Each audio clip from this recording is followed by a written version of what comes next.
Good morning. Today's scripture comes from the book of John, chapter 15, verses 1 through 17. I am the true vine, and my Father is the gardener. He cuts off every branch in me that bears no fruit, while every branch that does bear fruit, he prunes so that it will be even more fruitful. You are already clean because of the word I have spoken to you. Remain in me, and I will remain in you. No branch can bear fruit by itself. It must remain in the vine. Neither can you bear fruit unless you remain in me. I am the vine, you are the branches. If a man remains in me, and I in him, he will bear much fruit. Apart from me, you can do nothing. If anyone does not remain in me, he is like a branch that is thrown away and withers. Such branches are picked up, thrown into the fire, and burned. If you remain in me, and my words remain in you, ask whatever you wish, and it will be given you. This is to my Father's glory that you bear much fruit, showing yourselves to be my disciples. As the Father has loved me, so have I loved you. Now remain in my love. If you obey my commands, you will remain in my love, just as I have obeyed my Father's commands and remain in his love. I have told you this so that my joy may be in you and that your joy may be complete. My command is this: love each other as I have loved you. Greater love has no one than this, that he lay down his life for his friends. You are my friends if you do what I command. I no longer call you servants, because a servant does not know his master's business. Instead, I have called you friends, for everything that I learned from my Father I have made known to you. You did not choose me, but I chose you and appointed you to go and bear fruit, fruit that will last. Then the Father will give you whatever you ask in my name. This is my command: love each other. This is the word of the Lord.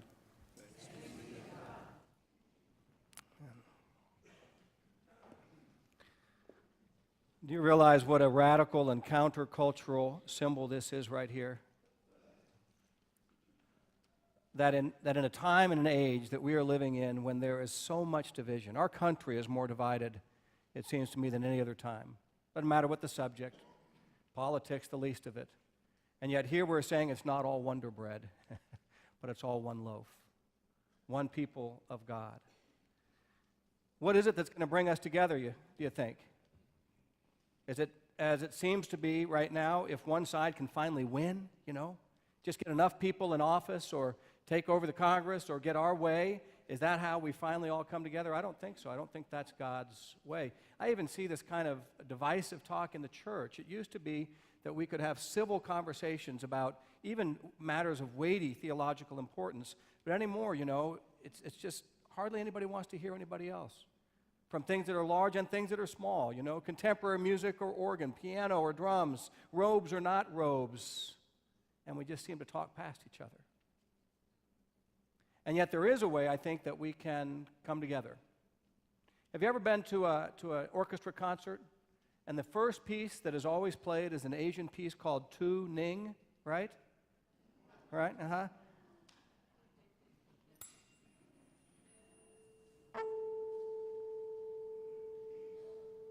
See, the only way the orchestra comes together is not by hearing a note one to another, to another, to another. It's by everybody going to the same true source and tuning to that. That is an A. And it's an A today, and it'll be an A tomorrow. And it's an A for Republicans and Democrats. It's an A in the cathedrals, National Cathedral in Washington. It's an A where they're worshiping under a tree.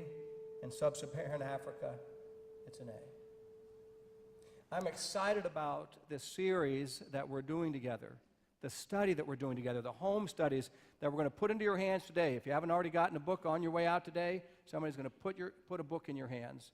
Because what it teaches us is how to listen to that which is true, how to have an experience with the one true, living, unchanging God who is the same yesterday, today, and forever.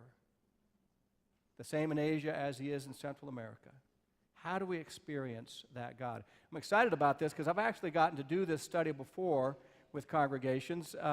my church in Arizona, we had 40 to 50 people who went through this study together, and I saw more life transformation among those saints than any other thing I've done before or since in one short period of time. In fact, it was so profitable that we did it a second time a few years later and had another 40 or 50 people who signed up, and I saw the exact same thing. And we're putting it into your hands.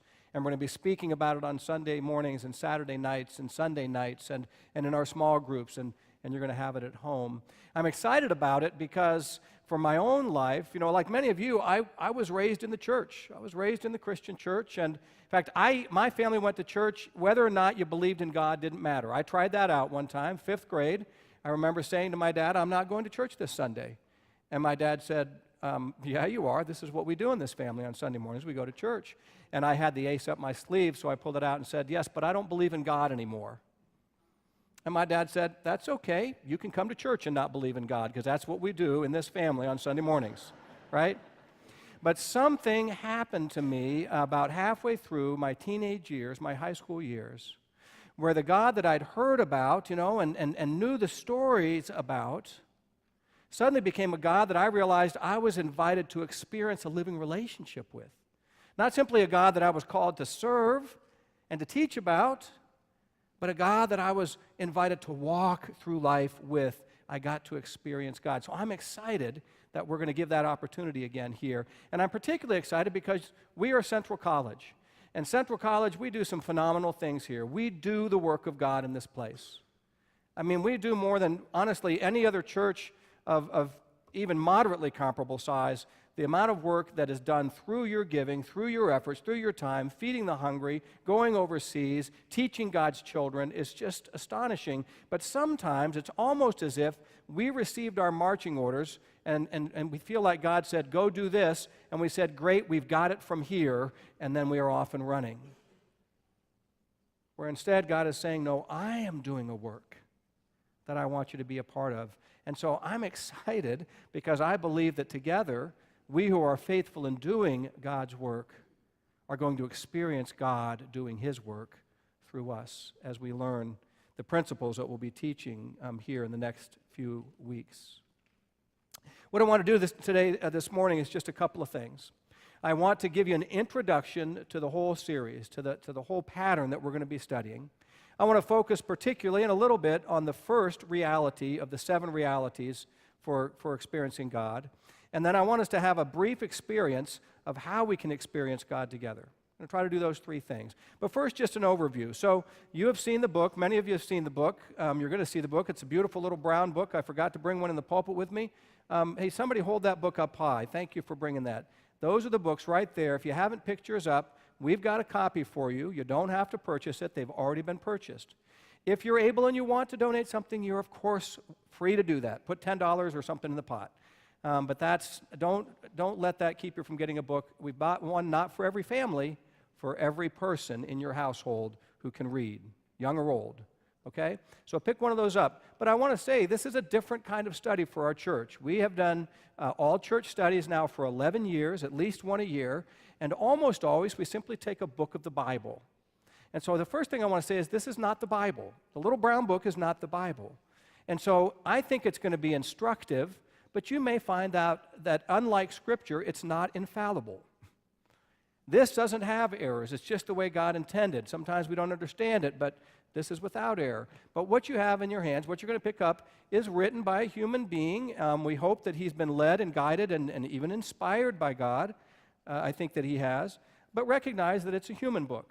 It's going to be insightful but not infallible. And so you may, as you're doing the study, you may read something and you think, that's just not true. I know better from Scripture, from the infallible Word. I see it differently. So when you come to that, I guess I would say eat the chicken, spit out the bones, right? So there's going to be a lot of meat, a lot of good nourishment there. But if you get a bone, don't swallow it. Just take it out and put it aside. That's a human book that we've got. I think it's going to be a good one, though. In fact, the thing I love about this is what this author and others before him have done is to recognize that as with any person, we can discover certain ways of behaving, certain ways of doing things. Can't you do that in your own home? Certain things happen, and you just know somebody, a particular person in your house was there, right? So somebody in my family, who will remain nameless out of the 5 of us, doesn't put the lids very tightly on things. And so if I reach in for the mayonnaise and pull it out, and I'm left holding a lid because the jar is on the floor, I think to myself, is home, right? Because I know the ways of that person. And it's true of God as well. Over and over again, Scriptures speak about God's ways. All the ways of the Lord are loving and faithful, Psalm 25, verse 10 says. And so God has ways. And the exciting thing is, here it is, though His ways are not our ways, we can know God's ways. Isn't that exciting? You can learn the ways of God. In fact, this same psalm says a few verses earlier, "Show me your ways, O Lord. Teach me your paths." We can know the ways to experience God. See, because He has a certain way that He's worked with people like Abraham or Moses. Our text that we're going to use in our home studies and in our small groups is following the life of Moses. Here on Sunday mornings from this week on, we're going to be looking at the life of Abraham primarily. But it's the same way that He worked in the life of Paul, the same way He works in your life and my life. And so we're going to be discovering the paths, the ways to experience God. Now, the second thing I want to say by way of introduction is that there is some criticism of the work that we're going to be using. In fact, you may have already felt it because I've been talking for week after week about this series, saying we're going to experience God. And you may be thinking to yourself, that's a little bit too, Pentecostal or charismatic for me. How about believing in God? Can we talk about that? How about knowing God? Can we talk about that? But I want you to see that knowing God and experiencing God, that's a false dichotomy, that it's one or the other. In fact, I don't think you know somebody without experiencing them. Personal experience. So you may remember that kid when you were in school that was the cool kid, and you thought to yourself, I'd love to be that person's friend, I wish they'd invite me to hang with them after the football game. I wish they'd come to my birthday party. So you knew about this person, but it wasn't until you experienced them. It wasn't until they did say Friday night, "Hey, some of us are hanging out at my place. You want to come over?" And now you experience them. Now you really know that person. And so we don't know God apart from experience. We know about Him, but this is a living God. And so it's a false dichotomy. Don't get wrapped up in, are we going to get touchy-feely about this? No, we're talking about God who is living, who does His work in the world to this very day, working through us, doing what only God can do. We want you to experience that kind of relationship with God. And so that's the beginning. That's kind of the overview of some provisos before we look at how this all works. Now, there's a diagram that you're going to see in the book over and over again.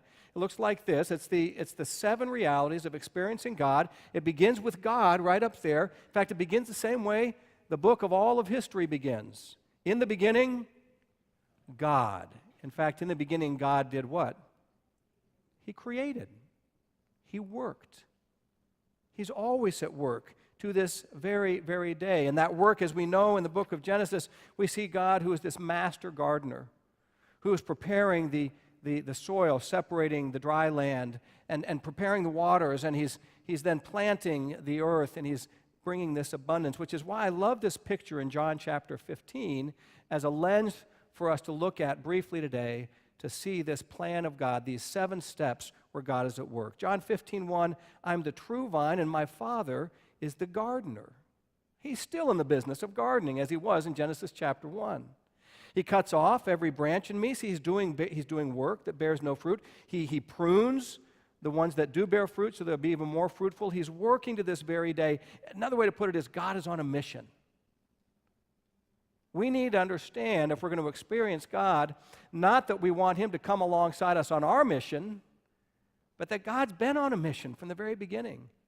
He is purposed in what He is doing, and we want to be a part of that mission. He invites us to be a part of that mission. It begins with God. In other words, this world that you and I live in is actually God-centered. At one time there was only God, and then God created, and now there's many other things, but it's all with God at the center. And so one difference in this perspective for this first reality is to change how we do the work of God. See, so often I think we good people have these plans and we ask God to bless our work. And so I've been praying, God, we're going to do the 7 reality series and get people in small groups. Bless that, oh God. Pour out your blessing and meet your people and get people into small groups. And I think God's okay with that kind of prayer, but there's a better prayer, which is, God, what are you doing? Oh, you want to make yourself known? You want your people to experience you? How can we bless that? How can we be a part of that? If you're on a mission, how do I get on mission with you? That's what we mean when we say the first reality is God is at work. That's the first part of the pattern. Now that plan, this mission of God, does have a pattern, and that's where these other realities come in. And so week 2, the second reality, week 1 is God is at work. The second reality is God pursues a love relationship with you. God has always been this way. Genesis chapter 3 shows us a picture before sin had entered the world where God's the one who comes down to be with his people, to walk and talk with them in the garden. It's God who chooses Abraham and goes to him and says, through you I'm going to make a great nation. God who comes to Moses, 80-year-old Moses, who's just out watching his sheep, and he sees a bush burning in the desert, not a big deal. But God's in that bush. God's coming and says, I want to have a relationship with you, Moses. It's what God in Christ did. God said, I'm going to come down and put on your flesh. I'm pursuing a relationship with you of love. John 3:16 says it perfectly. God so loved the world. Second reality is that this God who's on a mission is in passionate love with us. This, in other words, is a love story. Do you like a good love story?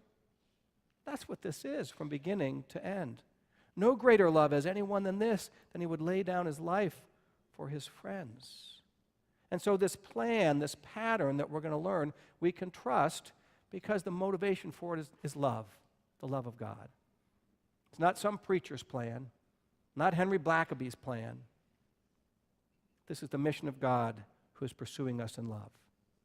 And because he loves us, the third reality that we'll learn in week 3 is that God invites us to participate with him. Isn't this what you do in your families? Parents, isn't this what you've done with your kids? Hey guys, I want you to come along with me on this vacation. I want you to see what it's like to pull a fish out of a river in Alaska, I want you to come and be a part of this with me. Help me fix the deck. We're always inviting those we love to share life with us, and that's what our third reality is. God invites us to join him. Verse 15 of our passage, I no longer call you servants, Jesus says, because a servant doesn't know his master's business. Instead, I've called you friends. Come be with me, be my friend. The fourth reality, God is at work. Number 2, God invites us to join him. Number 2, God pursues a love relationship. Number 3, invites us to join him. But then God speaks to us. And this actually is where I think most people think the most difficult part is.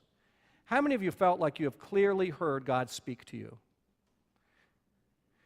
That's more than I would have guessed. I've never heard him audibly. I'd love that sometime. It'd probably scare me. It seemed to scare everybody else when they heard God clearly. But God speaks in lots of ways. And so we're going to be learning together, how does God speak to us? How can I know that's God speaking? We're going to learn that God speaks through the church. We're going to learn that God speaks through his word. We're going to learn, this is exciting, that God speaks through circumstances of our lives. He's always at work around us. And so if we're paying attention to what's going on in our circumstances, we're going to begin to learn how to hear God in that. So we're going to spend some time on this in week 4, because I think for a lot of people, this is where they get stuck. They say, I never really know if it's God speaking or just what I want, or, how can I really hear God speak? Up to this point, you see, all of this is on God. It's all his activity. God works, God pursues, God invites, and God speaks. But then to God's work, we need to add our awareness of God's work. And so to the activity of God, we have to add the awareness of God's people. How do we cultivate an awareness of what God is doing? And that's then going to lead us now to a response. The last 3 parts are our response, the last 3 realities. This is, I think, one of the hardest steps. This comes in week 5, and that's the crisis of belief. See, when you hear God speak, it's going to be challenging to you. So if the President of the United States calls you this week My guess it's not going to be to ask you something like, hey, I'm at the drive-thru at Taco Bell, what do you think I ought to order? If the President of the United States calls you, it's going to be something big, right? If God speaks to you, of course he's going to say something God-sized. He's going to call you to something that you can't do on your own, not if you hear him right. Calls you to something that only he can do through you. Remember the temptation in Genesis chapter 3? Remember what the temptation was? It wasn't, isn't that a good-looking piece of fruit? That was what Eve and Adam decided for themselves. It was pleasing to the eye and desirable for gaining wisdom and good for food. No, the temptation that Satan gives to Adam and Eve is, did God really say? Did he really say you couldn't eat of that? See, the temptation brings them to a crisis of belief. Did God really say this? Can I really follow through with this? And that's where God wants people who, when we hear him speak, see, what we respond, how we respond, determines what we believe about him. Are we people who can only trust ourselves, or do we actually trust the living God? Remember that beautiful story of Gideon and his army? Gideon was in a time in Israel when the Assyrians were just absolutely raiding and pillaging the people of Israel. God raises up Gideon to fight them off. Gideon gets an army together. It's a huge army. God says, too many. Send some home. Still too many. Tell anybody who wants to go home, be with their wives and children, they can. Still too many. I love the story, the part of the story where finally God says, let me pare it down. Take them down to the water to drink, whoever's left, and I want you to observe the way they drink. Some of them are going to kneel at the water, and they're going to scoop the water up to their mouths, and others are going to get down on all fours like a dog, and they're going to drink right out of the stream. Put those who lap from their hands on one side, those who lap like dogs on the other. And at this point in the story, the first time I read it, I thought, I know who I'm picking to fight for me. I want the soldiers, who are staying awake and alert, not the people who are acting like dogs. But God chooses the 300 who don't take from their own hand, but they go right down to the living source. They're that trusting, that believing. So if we're going to experience God at work through us doing what only God can do, after his work and his pursuing and his invitation and his speaking, it's going to lead us to a crisis of belief. And so we're going to have to make a decision. So if God calls us to give in a certain way, are we going to spend? If God calls us to join a small group, are we going to do it? If God says we should reach out to somebody in friendship, are we willing to do that? It'll tell whether we're all in or all out. He cuts off every branch in me that bears no fruit. That's all out. You don't believe? That was a crisis that went the wrong way. While every branch that does bear fruit, he prunes so that it will be even more fruitful. Incidentally, this pruning is, I think, where the real hard work comes in. This is where a lot of people turn back just short of experiencing the power of God at work in their life, because it doesn't feel good to get pruned. You never prune a branch and you hear a little voice say, thank you. No, it causes a wound on the branch. And the same is true for us. Week 6 tells us that when we hit this crisis of belief, there's going to be an adjustment of some sort that is required in our life. For Abraham, leave your country and your kindred to go to the promised land that I will show you. That's an adjustment. To Moses, you're going to have to go to Pharaoh, who was wanting your life because of your murder before. That's an adjustment. And too many fall short. Moses tried to stop there. He said, I can't do it. I don't even speak clearly. Come up with all these. But what we believe is going to move us through the adjustment. Any life decision requires an adjustment. Going to college, big adjustment.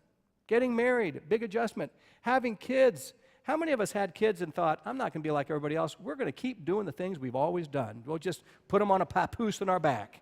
My golf club can go right around them, no problem. No, adjustments. And that's essential, because without that, we don't get to experience him.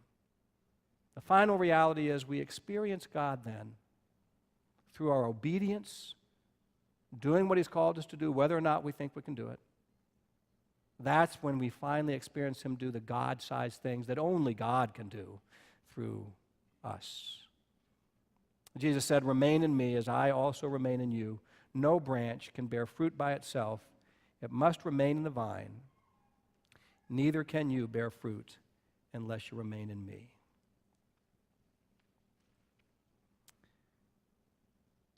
We all want to be listening to the same true one. One of the ways we do that, we learned last week as we finished our study on seeing the unseen God, was when Esther finally identified with the community. As a Jew, God worked wonders. That's a part of what small groups are about. That's why I want you to do this study with some other folks, why we've given you 23 different times every week to be a part of this. But I want to give you a very small taste of that this morning. I'm going to put up here on the screen some words that are really who God is. God is known by his actions. So, for instance, in the Old Testament, in one place, he's called Jehovah Jireh, the God who provides. And so you'll see one of the words here is provider. Another is healer. Another is counselor. Another is protector. Another is guide, friend, father. I want you to look at those words and ask yourself, is there one of those where I have a story? I've experienced God as my comforter. I've experienced God as my provider. I've experienced God as my friend. Do you have one of those stories in mind? Now, what I want us to do for just 2 or 3 minutes is I want you to turn to 2 or 3 people around you. And if you have a story of where you experienced God as one of these or something else, then just tell that story. And if you don't have a story, then just listen to the stories around you. But part of the way we experience God is in community. So let's just take a couple minutes, turn to somebody around you and say, you know, I knew God recently as a guide. Here's what happened as I was seeking to do my vocation, my calling. Here's where I experienced God as a healer when the doctor said I was without hope. All right, got about 3 minutes. So just grab a couple people around you, introduce yourself. Don't be strangers. If you really don't want...